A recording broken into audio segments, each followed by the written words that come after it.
welcome in. Welcome back to another episode of the Format Podcast. Got a good show for you this evening.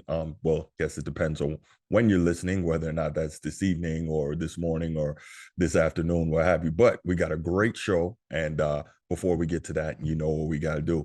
Listen, go ahead, click that subscribe, that like, and that notification bell right there on your screen. If you haven't already, make sure that you get notified every time a new show comes out so you can stay on top of that. If you want the audio only version of the show, make sure you go to your audio platform, type in the Format Podcast, do a little search. We should come right up. Make sure you give us that 5-star review. Helps us in the algorithm, helps us find more sports fans, helps more sports fans find us. Please give us a like if you enjoy the content, and also leave us a comment here on YouTube or your audio platform. Finally, if you know other sports fans who would enjoy the talk, enjoy the out-of-the-box thinking, and not just the parroting of the same old ideas you hear on all these sports shows, go ahead, share the show with them, tell them subscribe, and give a like as well. All right, let's get right to it. And here we go, everybody, joining the Format Podcast this evening or this morning or this afternoon, whenever you're listening to it. We got a real good one today. If you're a football geek like me and a junkie, you're going to really enjoy this conversation. We've got joining us former NFL scout for the New York Jets. You can see the hat right there, Daniel Kelly. Daniel, how's it going, man? Hey, it's going really well, Bruce. Thank you so much for having me on your show.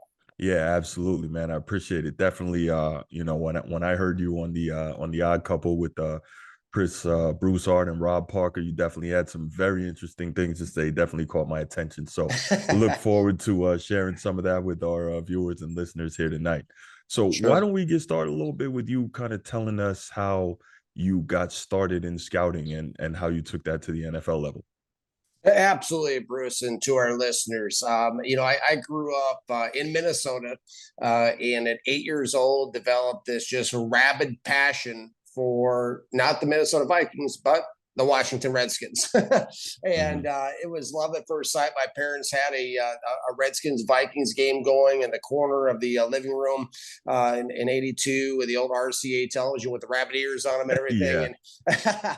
And it was like people ask me, well, in Minnesota, why Washington? It was like the only way I can describe it was like a magnet to a refrigerator. I mean, as an 8-year-old boy, I was just drawn to the TV, the colors, the team, RFK Stadium, the Hogs, John Riggins, Joe Gibbs, the whole thing just drew me in, captured my heart, my mind, and my imagination. And I became just this rabid, Redskins fan, this little kid that would go to all the games in Minnesota whenever the Skins would come to town, have the war paint on my face, the jersey, the Zubas, the big foam hand, everything else. And I started actually writing letters to the players and to Coach Gibbs, and they started writing back. And which was really cool. And I was probably about 13 at the time. And, so as a matter of fact, it kind of one thing led to another. I became more and more interested in football, wanted to play linebacker, didn't make it to, be able to play at Penn State like I wanted to. Right. I was about 130 pounds soaking wet, no matter how much pizza I ate. And, so it was one of those things where, I started kind of dabbling in coaching in my teens. Having an interest in that. And I actually designed a play for Joe Gibbs that actually he used, and it worked for a touchdown. Wow. In a preseason game against the Atlanta Falcons in Chapel Hill, North Carolina. And it was a really cool experience. And his letter thanking me for my play suggestion actually appears in my book. I wrote Whatever It Takes. I put that letter right in there. And but from there, I was kind of like my only passion was really football. I wasn't passionate about school at all. To my parents' chagrin, it was something where for my 17th birthday, my folks got me a book called Tony Rizzano's Secrets of NFL Scout. And, I picked it up. He was a scouting director with the 49ers during their heyday with Bill Walsh. And, I picked it up and it was like, hey, this is what I want to be. I want to be an NFL scout. So just kind of that whole passion throughout the years. I was the kid at school. I mean, I kept a countdown chart to how many days the next Redskins game. I mean, I was just rabid. I kind of, parlayed that passion into scouting, and I started recording games on my VCR in my bedroom and Mhm. writing scouting reports. And that turned into my first scouting report when I was 17. I wrote a 70-page scouting report, sent it to Charlie Casserly, who was the GM of the Redskins at the Yeah. time, Yeah. asking for an internship. And he wrote back, he said, "Hey, you're still too young. Check back your first year after college," type of thing. But it was just really cool. It's kind of an encouragement, Bruce, to get that letter from Mr. Casserly. Mhm. It was like, hey, maybe I can do this. Wow, that's an awesome story. And Thank you you. mentioning Joe Gibbs and the Hogs and the then Redskins, now Commanders, Hmm. for those younger listeners. I grew up in that part of the country. I was born in Washington, DC. So, hearing those names is just is it's such an interesting thing. And it's actually funny. I was up at Notre Dame or in early October. I was up in South Bend for the Stanford game, which unfortunately the Irish lost. But it was funny because I got lucky and got kind of hooked up with some things, and I'm walking down the tunnel and I'm talking to myself as I'm walking down. I'm a big Notre Dame fan, and I'm saying, "Wow, this is so incredible." I'm walking down the tunnel at Notre Dame Stadium, and I swear this is how it went. An arm goes around my shoulder and says, "Yeah, it is incredible, isn't it?" And I look to my right and it's Joe Theismann. And I'm like, Wow. Joe, wow, I grew up watching you, so Wow, that's incredible. it really was. And I was so shocked that I didn't even like think to get a picture, which I'll always kick myself on that one, but it was still a pretty cool experience. So I totally Oh, get where you're yeah. coming from, and to have that interaction and then to take it to the level to which you took it. That's pretty awesome. So when we talk about the scouting, now you work your way into it. So we always hear about scouting, and every scout says, "Oh, we watch a ton of tape and blah blah blah," right? But what else goes into the scouting process? Obviously, watching the tape and maybe getting to some games and stuff like that. But what really moves the needle for you as a scout that can really make a player pop or not pop for you in your evaluation? Absolutely, Bruce. The thing for me, and it's true, there's a lot of film work involved, but it's multifaceted. The thing for me is heart and desire. The guys that really, have a consistent effort on every play. Because, I asked myself this question. I mean, everybody in the NFL is big, strong, Mhm. fast. These are the elite athletes in the world.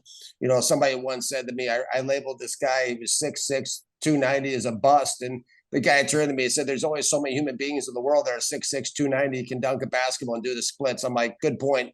I mean, these are elite athletes. So what really separates them? I mean, why is one team almost undefeated and another team can't win a game? It's, what's the difference? Everyone's lifting weights. Everyone's got a great agent, trainer, pregame meals. The coaches are working, 24/7. What's really the difference? And to me, Bruce, to answer your question, the difference is heart and desire. It's Mhm. the want. It's the guys that are consistent play after play, the high motor guys, that really separate themselves. Because, when I was with the Jets, I was hired on staff with Bill Parcells. And Mm. one of his critical factors of scouting was, is football important to him? And that was very important, question I've answered by Coach Parcells, meaning, is this guy really, is he doing this for the love of the game? Is he doing this because he's got nothing else to do? Is he doing this for a paycheck? What's the motivation? What's Mhm. behind the motivation for the player? That's something I really look at. Those guys pop to me on screen.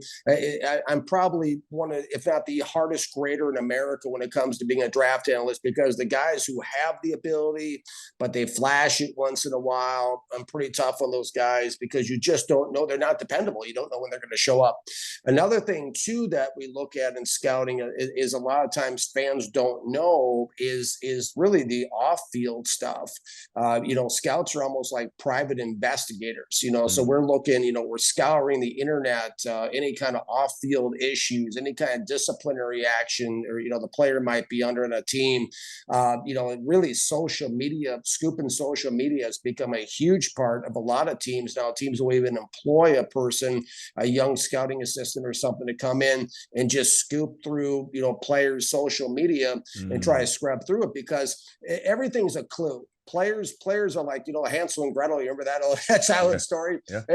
Everything is a clue. Players drop, breadcrumbs all along the way that kind of tell on them. And then, of course, then another part of the evaluation process for the guys who are scouting in the NFL is pulling the guys into a room, talking with them, looking them in the eyes, watching and studying their facial expression, body language, asking them different questions, see how they react. So, I mean, there's a lot that goes into the whole process. And then, of course, at the end, really the stats, nobody scouts for stats, but the stats should just about always confirm the evaluation. So that's kind of what you look at as a whole and what I look at when I evaluate a player. Okay. That's interesting. That's deep. So I would assume, in every kind of walk of life, you have the people that are elite, you have the people that are so-so, you have the people that are average, not so good, right? And so that would be the same in the scouting community. And obviously, we're not asking you to name any names here, but one thing I've noticed, and it seems to me, correct me if I'm wrong, that there can be in the scouting community a laziness. And when I say a laziness, I mean a feeling of groupthink, right? And I point specifically to one kind of thing, and that's what I like to call the SEC bias, right? You hear that the Southeastern Conference is the closest conference in America to the NFL in terms of the athletes and the physicality and blah, blah, blah. And yes, a lot of great players come out of the SEC. But if you look at it, one of the things I pointed to in my show, because although I live in Florida now, I'm not from the Southeastern Conference footprint originally. So I've lived in different places. I can kind of see things from different angles from the outside. And so, you hear all this SEC stuff and it's like, okay, cool. Yeah. A lot of championships, a lot of great players. Got it. But I almost feel like in the scouting community, there's this mentality of when in doubt, go with the SEC guy because it's easier. If they bust, but you kind of won't get hit as hard because they get the benefit of the doubt for being from that conference, etc. For instance, I like to point out that I want to say not last year, the year before, was it last year? Anyway, I did a show and I was talking about it and I was looking at the all-pro teams in the NFL, and the Big Ten actually had more first-team all-pros in the NFL than the SEC did. But if you listen to if the quote-unquote talking heads, of which I'm one, right? I know it, but you listen to all these people and they're going to tell you, oh, SEC, SEC, SEC. And it's like, yeah, not quite. Like last year, the SEC, as it's wont to do, broke its own record for most players drafted. Okay, cool. Georgia broke the 2019 LSU record for most players drafted in the first round. Got it. Credit due. But they completely ignored the fact that Cincinnati, the Bearcats, was tied for fourth with 9 players drafted. Like, where does that come from? Is it just because it's the easy out and the simple way to do it? When in doubt, go with an SEC guy. Tell me a little bit about that. Is it something you've experienced, come across in your scouting time? What are your thoughts? Yeah, absolutely. That's some great stuff, Bruce. I mean, and this is where we start getting into the part of the scouting realm that I try to avoid, as a whole, like the play, and that's politics. When we get into the SEC stuff, I mean, I always scout the player, not the school.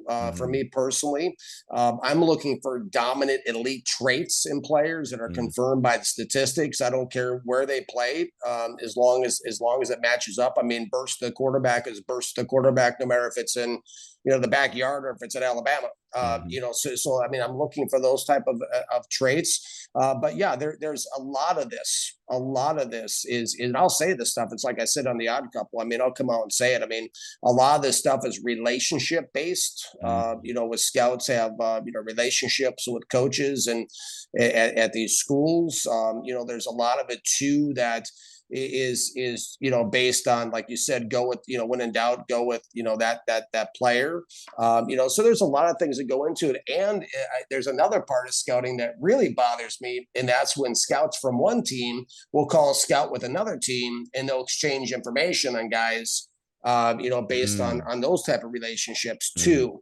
So there's a lot going on there. That's why I always go back to, look at the game film. Tony Rizzano mhm, taught me in his book, the scouting director again with the 49ers in his book, the game film does not lie. I think a lot of teams make a lot of mistakes based on a lot of this type of political stuff that, you're kind of touching on a little bit. And to me, I just stay clear of it. I'm not even a fan of the off-season stuff, the workouts or the pro days, or it's like Glanville used to call him, Jerry Glanville, the coach of the Falcons. The underwear Olympics. yeah, Just yeah, look at the game film. I mean, it's mm, not that complicated. I mean, all the clues are there on the game film if you watch enough of it. Everything. I mean, like for example, what we're seeing with Zach Wilson right now, every single thing that he's at the Jets, he was at BYU. It's not rocket mm, science. You just watch the tape, you look for the tendencies, you chart the patterns, you mhm, start you're not looking for the one-offs, but you're looking for the consistent patterns, and the guy's not going to really change from one situation to another just mhm. because he puts down a BYU helmet and puts on a Jets helmet. It's not going to be that big of a difference. So I think a lot of mistakes get made in what you're talking about, Bruce, where everything gets kind of mixed up with, should I take this guy? Can I, it's, just stick with the game film. Okay. And before we kind of get into some individual players, because I definitely want to talk to you about some of that, I want to take you back a little bit to earlier in this interview where you mentioned a player's heart and a player's continuous effort, play after play. How do you balance that out with simply whether or not a player is good enough or not? And when I say that, a specific guy comes to my mind. Again, I'm a big Notre Dame fan, can't hide that. Anyone who watches this show knows it, or anyone who knows me knows it. But Good program. yeah, so it brings to mind the name Manti Te'o. And that Mhm. is a guy who nobody's going to doubt his work ethic. No one's going to doubt his motor, but he just on the NFL level wasn't, the type of player that he was in college. And we kind of saw some of that when he lined up against Alabama in that 2012 national championship game.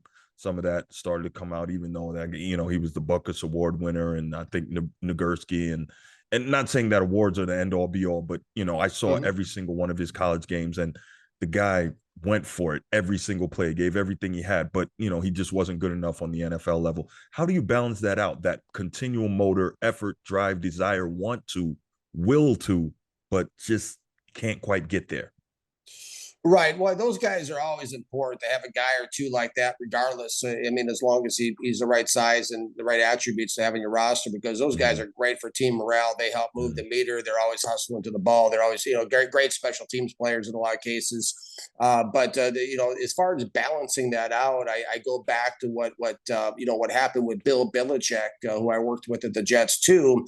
mm, I know one of his top scouts was a mentor of mine for years, and he always said that, because Bill Belichick, I mean, this is something that some of our younger viewers may not know, but he actually, he went to the Cleveland Browns and in essence got fired. I mean, yes. from with the Ravens and that. So, and then of course he comes back, rebounds, comes back under Bill Parcells, for a Mm-hmm, little bit as a defensive coordinator back when I worked with him and stuff, and up in New England for a spell, and before he became the head coach in New England. And it's interesting, Bruce, because what my mentor taught me, and again, this was the guy who was Belichick's top scout, after the Patriots won that first Super Bowl, he kind of pulled all the guys into a room and, they kind of talked about it. And he said, hey, listen, if what happened, this is Bill Belichick speaking, I'm paraphrasing, but he said, if it didn't happen, what happened in Cleveland, we wouldn't be standing here today. And what he really meant by that was we kind of like in Cleveland, they had a lot of try hard guys, like you're talking about, mm-hmm, Bruce, that, were all motor but what they learned in Cleveland from what this scout told me was that they learned that not only do you need to have the effort, but you also have to have some ability with it too. mm-hmm. So that's really what kind of drives that, as far as saying, okay, this is a guy that has both. I mean, I would rather have a guy, with the effort opposed to the guy without the effort, because the guy without the effort is going to drag everybody else down, and he's going to be undependable, and it's going to drag down morale. But if the guy you ideally want is the guy with the effort who has the ability. Those are the cream of the crop guys, the guys with that elite trait, those elite traits you're looking for, those Mm-hmm. dominant traits depending on the position. Got it. So let's get down to some specific players, and this is as I mentioned, what stood out to me the first time I kind of heard you speaking about players and how you evaluated them. So Mhm. we got some quarterbacks: Zach Wilson, who Mhm. you already mentioned, Justin Fields, Trevor Lawrence. So I'm going to start with Trevor Lawrence. And obviously, since he was a freshman in college, everyone said, you know, he won the national championship with Clemson. If he could have come out that year, he would have been the number one pick. He was transcendent, best talent since Andrew Luck, blah, blah, blah. Now, I never saw that. Now, I'm not going to say that I have the expertise or the chops of you as a scout or any other scout, but I couldn't for the life of me figure out why those superlatives were being laden on him. I never saw it. And just to give you kind of what I evaluated in my limited way, I saw him throwing to a lot of receivers running wide open in the deep passing game. I saw that. And I just when let's see, Trevor Lawrence's junior year at Clemson, Clemson had 11 five-star recruits. The entire ACC had 16. So they had 11 out of the 16 5 stars in the conference. It's going to make it pretty easy to put up big numbers and look good, is it not? Meanwhile, Absolutely, that's a great point, Bruce. right. That's the kind of homework we're talking about. Right. So meanwhile, you look at a guy like Andrew Luck, who's out at Stanford. He doesn't have a whole bunch of elite talent around him. He's playing in the Pac-12. He's got to play this game, that game, and he was making it happen. Right. So Mhm. I look at it, and for the life of me, I couldn't figure out why everyone had Trevor Lawrence rated so highly. And since he's come into the league now, I give him a break on his first year. The Urban Meyer thing was a total debacle. I called that one too. That was a complete and total debacle. But Good now he's job. with, or thank you. Now he's with a guy who was a longtime NFL quarterback in Doug Peterson, a guy who is a Super Bowl winning head coach. But I've covered Trevor Lawrence up close in a number of Jags games, and to me, he's got ability, just doesn't seem special. Tell me and tell our viewers and listeners about your eval of Trevor Lawrence and how you got there on him. Absolutely. I mean, pre-draft, I was the only guy. I mean, what you're seeing on what you described, Bruce, is right on target. I mean, I put a 90% bust rate on him pre-draft. I was the only guy in the country to come out in the national media and say Yes, you that. were. Yeah, I was. I took a lot of heat. I was on I can Jason imagine. McIntyre's show on Straight Fire, and Okay. I said, hey, listen, Mac Jones is a polished version of Trevor Lawrence, and people Mm, came at me like gangbusters. I mean, my notifications, I felt like it was my phone was going to blow up, right. but my Twitter was going crazy. That was broke the Right. thing. But what I saw is now I did put a first round grade on Trevor. I will Mhm. say that from a pure talent Yeah, the standpoint, tools are there. the tools are there. The Yeah. tools are there. But at the same time, there's if you our listeners go Google Daniel Kelly, Trevor Lawrence, you'll see the articles, pre-draft document, time and date stamped. I put that bust rate on, and I said there's a very high probability he'll be a bust because of the things that you're talking about. To me, I mean, yeah, the arm. I mean, oh yeah, I mean, it's a Jeff George arm. I mean, we remember Jeff George. I mean, Yeah. he's got that big cannon. He can launch it deep. All that's impressive. But then I started watching him more and more, play there at Clemson, and a couple things struck me. The deep game was there, with the big arm, but the intermediate game was really shaky. It was really shaky in the Mm. intermediate route levels, and this is true in all college football. It's different than the NFL because a lot of times in college you get these guys who, they're pretty much wide open at the intermediate level, and especially when you have that kind of recruiting class, guys are wide open. They're kind of waving their hands. And the thing about the college game, and all specifically with Trevor Lawrence, is that he didn't really have to throw many timing routes at the intermediate level. He basically was able to wait, see the guy make his break, Mm. and then he had the arm strength to get it there. That Okay. doesn't fly in the NFL. Right. In the NFL, it's about timing routes. It's like in the Major League Baseball, you're swinging before the guy even pitches. It's the same type of thing where you got to throw the ball and trust your receiver is going to be there, and that part of his game was way off to me. That wasn't adding up. And then the thing too, I looked at, Bruce, was I saw a little blurb about something that said that Trevor Lawrence threw the most screen passes of any quarterback in the nation heading into that draft class. I think it was Wow. something like 83 or 87. I forget. Hmm. It's some high number of screen passes. So what are we looking at? We're looking at a guy that basically could throw it deep. The Hmm. guys are wide open, like you talked about. Throw it intermediate to guys when they're waving, hey, throw it to me. And then of course the screen passes. But that stuff doesn't really translate. If you're going to play Al Davis Davis ball, back with the Raiders, Yeah. you just chuck it up, baby. I'll go get it. That kind of thing would have worked well. And that, having 4 speedster receivers and just play the deep game. But if Mhm. you're going to play anything else, it's very difficult. I remember Doug Peterson, much as like I'm sure you do, as a backup quarterback, I think with the Yeah. Eagles, right? I mean, back number Mhm. 18 or whatever he was. So yeah, he's a long time guy, been around the game for a long time.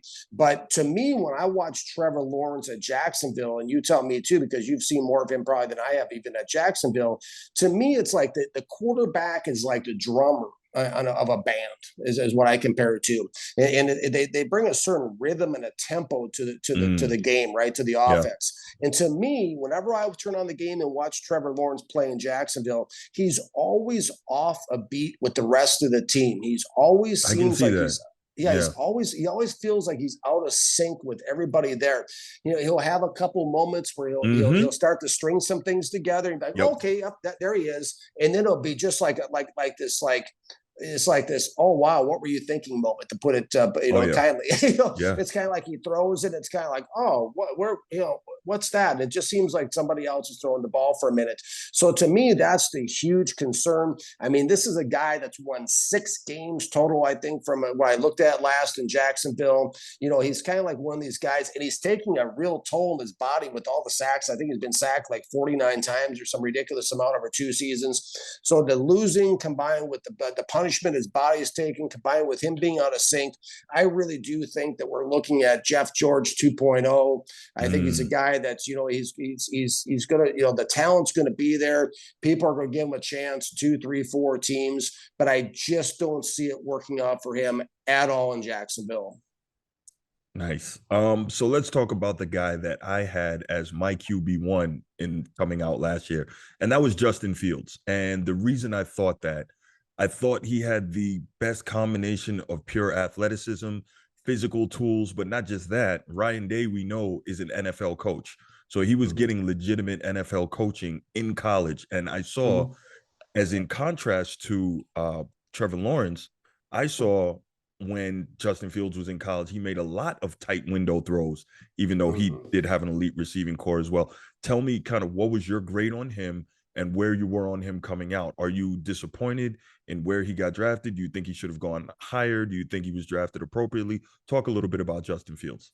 I love Justin Fields coming out of the Ohio State. Mm. He's my documented QB1 2021 pre-draft. Wow. Okay. Yeah, that you and I are tracking at the same page with this stuff. It's we're right there. We're Right. tracking. Right. I mean, I really like Fields. I liked everything about him. I thought he was, the thing that struck me the most about him was he seemed to be, and he looked like he had laser focus in his eyes, and he seemed to be this. He had this aura of this intelligence to him, and that he could process the game very quickly. If you watched him at Ohio State, he was head. I mean, he went through his Hmm. progressions, bang bang, and Yeah. he made a decision with the ball. His processing was very fast. That struck me as well. He looked off receivers. He, of course, had the great mobility. To me, he reminded me of a young Randall Cunningham, that Wow. type, where he can move around and Hmm. do some things on his feet. He wasn't a runner first and a quarterback second. He was a quarterback first who could Yeah. run like Randall Cunningham was. So that those are the things that really impressed me about him. He had the arm strength, as you touched on, Bruce. He could fit into some tight windows. He seemed his ball placement was good too. I like the ball placement, and that's something that I've really kind of honed in the last couple of years. Is It's different than accuracy. Accuracy is a percentage in your completion percentage. That's not what I'm Hmm. talking about. I'm talking about, of course, as where the ball's placed. Is this a throw where I can just catch it and keep on running like we used to see with Joe Montana, with Jerry Rice and John Taylor, and just kind of run right through it and keep going? Or am I diving and hopping and skipping all over the place to try to catch one of these balls like Zach Wilson was at BYU and his receivers? Fields had very good ball placement. He seemed to be, like I said, very intelligent. He processed things. He had the arm. He had the athleticism. Now, where he went, yes, I was very disappointed to see him end up in Chicago. I was like, oh no. I was like, not, I was like, because I mean, that it's just, they don't have a real track record for developing quarterbacks there historically, right? I mean, we're That's true. talking about during our lifetime, like, No, that's true. 40 years we've been watching the game. And I mean, it's pretty sad when you can think to yourself, okay, what's the last good Bears quarterback? And the first thought is Jim McMahon. I mean, that's a, Jay that's Cutler, pretty, maybe. Maybe Jay too, Yeah, but yeah, but you know what I mean. It's like I it's know what it's you mean. far and few between, and so with with Fields ending up there, and of course Nagy. I went back and watched him last year. On his rookie game film, Nagy really seemed to try to box him into what he wanted him to be. He still showed a lot of great attributes. I still was extremely high on him last year. I like the deep ball. I mean, he's a guy that can chuck it at all three route levels, and he can finesse it. He can take something off it too. So he's got that quarterback moxie to him, and he gets a real good feel and instincts for the game. But yeah, I love how he's developed. I'm very proud of him. I made a tweet before he started this whole run over the last 5, 6, 7 weeks, where he's been breaking these records and doing all this cool stuff in the NFL on his legs and stuff. I said, I think like 7 weeks ago on my Twitter at Daniel Kelly Book, I said, give me Justin Fields. I mean, hire me as a GM, give me Justin Fields, and I'll go win the Super Bowl with any team in the NFL next year. Wow. I mean, I like him that much. I mean, to me, he's and it's interesting because I saw a picture of him on Twitter one day. It was him, C.J. Stroud from Ohio State this year, Deshaun Watson, those guys, and they were all together in Texas working out together. And I said, this is starting to make sense to me because I love all those guys, right? So I said, it's kind of making sense. It's all kind of coming together. But yeah, Fields is a very dynamic quarterback, and he's a guy that he can do it all, and I think he's only going to get better as time goes on. And like Lee Steinberg told me once, the super agent that's I sat next to an airplane ride by chance from Mobile to Houston one time from the Senior Bowl, and he always told me, quarterbacks are like a fine wine. When I sat there, and they get better with age, and I think we're going to see that with Justin Fields. He's super impressive, and I can't say enough good things about Justin Fields.